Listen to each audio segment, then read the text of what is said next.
as the perpetrator. All 15 members, including the United States, agreed the statement, which stressed de-escalation and respect for Qatar's sovereignty. Well, with me now is Saeed Shehata from BBC Arabic. And Saeed, I wonder first off, the significance then of the statement. Just take us through that. The significance is put more pressure on Israel, isolate Israel on the international arena.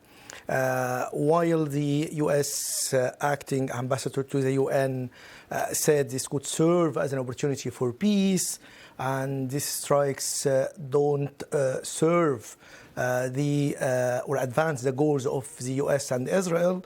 But still, on the other hand, Danny Danon, the Israeli ambassador to the UN, said there is no immunity for terrorists. Will act against terrorists wherever they are hiding. So it looks contradictory. So while the United States assured Qatar is not going to happen again, but the statement by Danny Danon shows something else. They will go behind this, what he called terrorists, wherever they are hiding.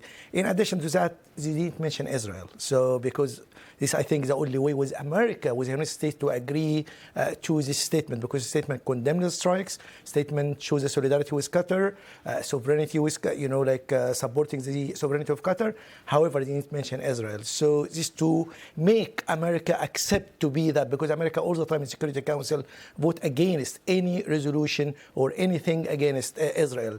So while American saying, it could serve as an opportunity for peace, but how it will serve to strike the leaders of the group is going to negotiate the release of hostages. In addition to that, what Danny Danon said, it also confirmed that Israel will go behind all of these people. And Mr. Netanyahu, the Israeli Prime Minister, said before, at the beginning of the wars, he promised Israel that he will go behind the perpetrator. And he said, like the leader of Hamas, or the people orchestrated the 7th of October, they celebrated that. Okay.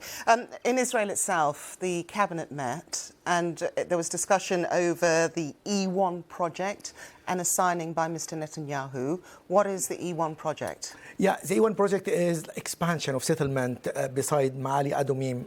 It's east of Jerusalem, and it will divide, it will separate between East Jerusalem and the West Bank. And this will indirectly, implicitly will mean there is no Palestinian state. And this was Mr. Netanyahu during the ceremony. It was a ceremony yesterday. He signed an agreement to push for this controversial E1 project.